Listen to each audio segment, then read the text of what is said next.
having a common framework, organizing your instruction perhaps around the gradual release of responsibility model is a viable option. Whatever framework you're using, the Excel, the SIOP, Understanding by Design, whatever it is, Universal Design for Learning, whatever framework you already have, that's going to be the vehicle for co-planning. This happens to be one. If you recall yesterday, Ed and Heather, this was the one they were trained in. They just haven't perfected it yet. They started out by both teachers modeling. You remember that part? When they were modeling. The next phase is the guided instruction when the teachers are eliciting input from the students. The next phase is the productive group work. Now the students are working together. And finally, independent work, so that we have to release responsibility to our students. This comes to us from Fisher and Fry. This is such a commonly used diagram. You could very easily find it, of course, on the internet and any kind of supplementary documentation about it. What's really interesting to me as I look at it is thinking in terms of co-teachers. If there are two teachers, the value of having co-teachers go through these phases, you could also be very, very creative.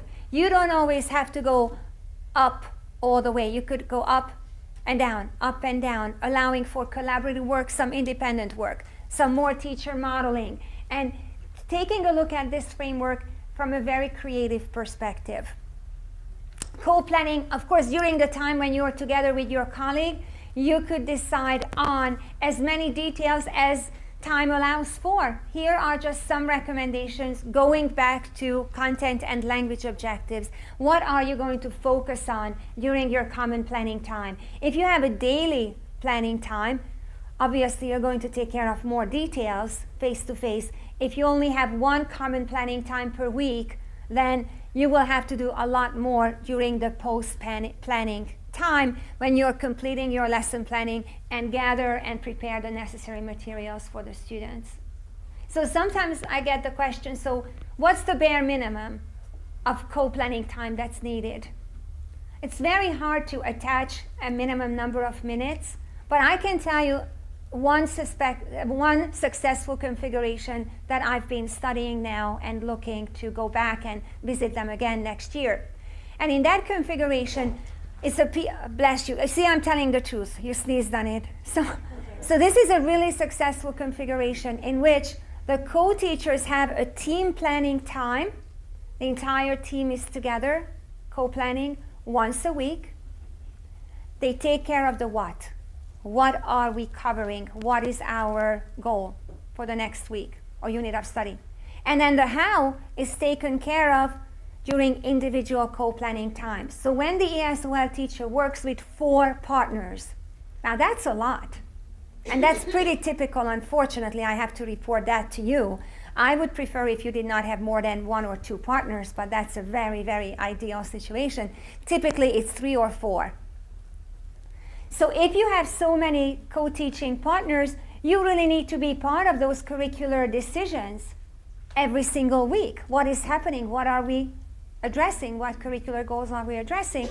But during that time, there is not enough time to also talk about the nitty-gritty, the actual strategies. So I've seen this, as I mentioned earlier, weekly co-planning time. The ESOL teacher is part of the 2nd grade team, the 3rd grade team, or whichever team she supports or he supports, and then individually meeting with every co-teacher.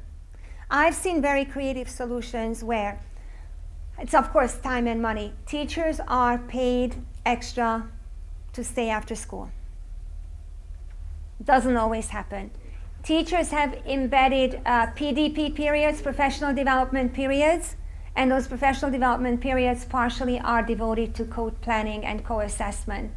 I've seen substitutes hired once a month for half a day for a co-teaching partner. Many of you are nodding. That's a viable option here. So if I co-plan with Brittany, then once a month we're released for half a day. And if I also co-plan with Cynthia or Wendy, then my other half of the day will be devoted to working with that person. So you're only hiring 1 sub covering 2 partnerships. So some of these logistical challenges principals have started to figure out, but there are so many local variables that I would be hesitant to impose any kind of a fixed number on it. I think I must have mentioned the most I have seen is 2 periods per day that the teachers, and I'm actually going to show you their co-planning, what it looks like. But please keep this in mind. They have 2 hours a day, every single day, to co-plan. How can they do that? It's a high school English, ELA, and ESL teacher. Well, they co-teach every period. So they co-teach different sections. They co-teach different grade levels. So that way they stay together. There is something constant. Their partnership is constant, but they have a lot of preps. They have to prepare for 9th grade and 10th grade. So it's very hard to cater to both.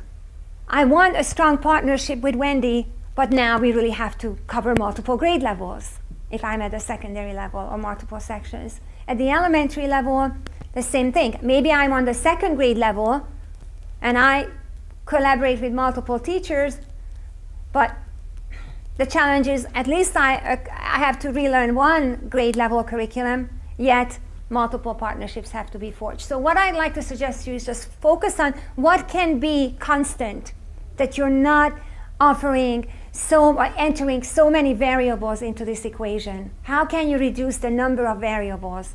Grade levels, content areas, partnerships, right? Somebody that it so helps the longer you're together. Yeah, say it. I can be real. Yeah, okay, whatever you want to do. I can be real loud. I have 2 voices. The longer you're together, the better, and it takes a good 3 years. Yes. I've done this for 15 years now, and like I had a new teacher last year, and we just struggled all year long.